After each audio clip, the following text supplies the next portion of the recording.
Good day in the home, I'm your host Will and Klavs, and welcome back to another Jacuda video. Now this time I'm gonna change something that's not really important as vehicle safety-ish, but it's annoying. It's pretty annoying. Let me show you. This push start stop engine button. So you can see it has a big hole where something can hide, and now you can see what's inside. An engine button. And it's just a small thing, look, just small thing you don't even notice, but once you go to press, there is sharp edge, there is sharp things, see? It works, it's fully working. Once you press the clutch in, see, green, everything is, the button is working, but it's the last thing, it's that it has a hole. And the hole has sharp edges, and sometimes you can cut your finger open. So what I'm gonna do, replace it with a replacement one. This came out of a 2010 diesel, and I'm not sure if this changes anything, but we will check it out. That's the part number. Hello, can you focus? Focus. So it's a Mazda. There you go, see a Mazda. Here's the number. K0021 PC plus ABS. So K double zeros and 21. It's a start button.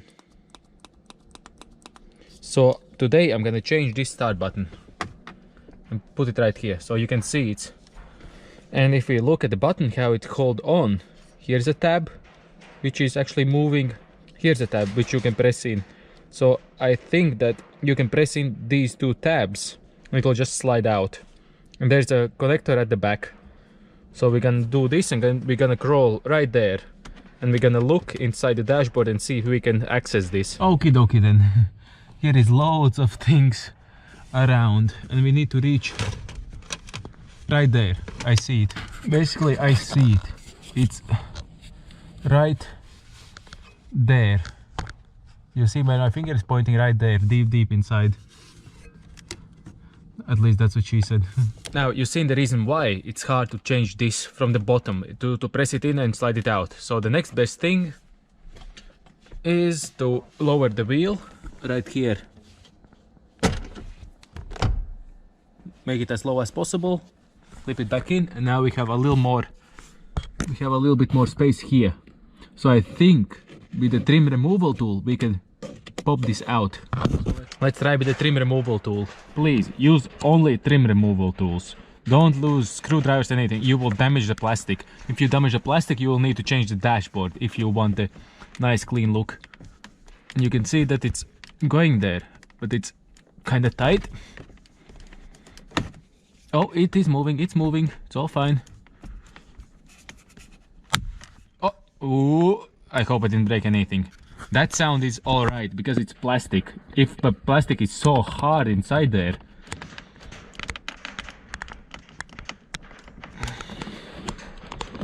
I don't want to break it either because... Oh, okay. So, there you go, came out, see? Okay, let's unplug this, see at the back. Let's unplug this and then we check the numbers. And then I'll swap this plastic around on the new one. I got a way how to remove this. It's not pretty because I don't have... You need a pry tool. You need a pry tool that's this big. I don't have any of them, so you need a whole assortment of pry tools. As I don't have, I'm using a minus screwdriver, and the way to do it is to push this in with the screwdriver. See, push it in, start from the side, push the side in, so dislodge everything. See, one side, other side, so it moves in, it starts moving. And then if you press right where it starts and try to slide it with the screwdriver.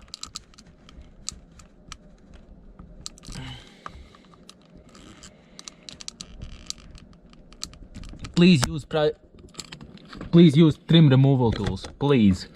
Because this is how you ruin things.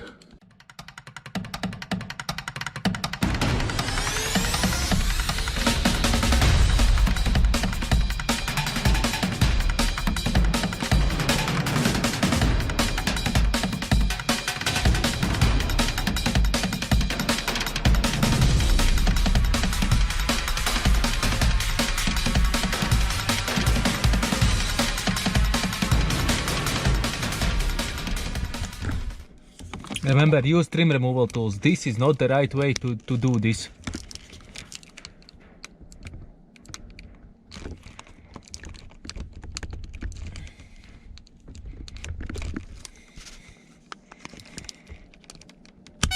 Oh, there you go.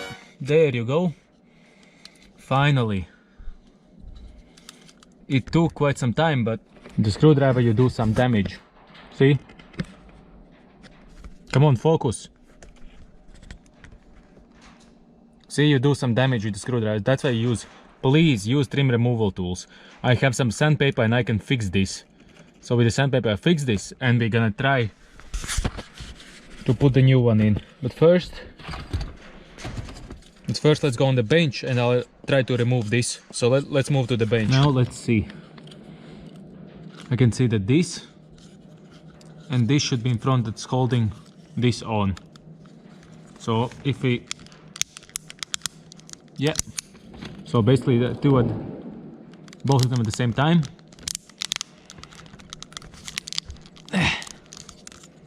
Yeah, that did the trick. See? It's off. Now we can put it on the new one. Okay, let's compare now. So you can see this is broken, being overused. Okay, let's check all these together. But the numbers here match. It's all the same right here and here. This is a different batch, I guess. So I think this will work. Now, old one in the bin and this one, I guess we put it on.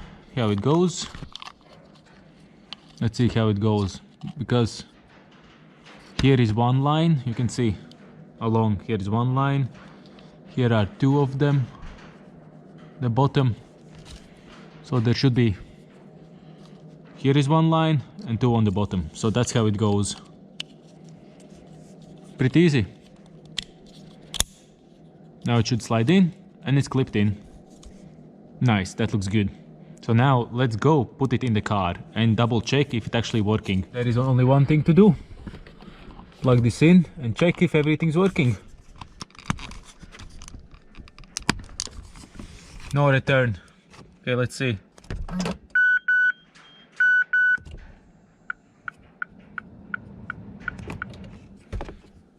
And of course, starting the car. Okay, clutch in.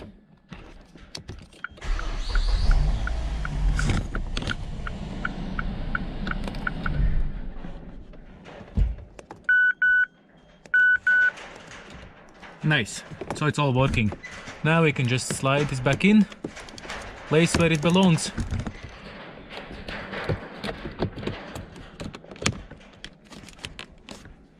Look at that, even the light shows. Hey, that's nice, and that's looking good. No more holes where you can poke your fingers. I cannot complain. So if you liked the video and this video was helpful, and now you know how to change the start-stop button, of course smash that like button, subscribe, ring the notification bell, and I hope I'll see you next video. Bye bye!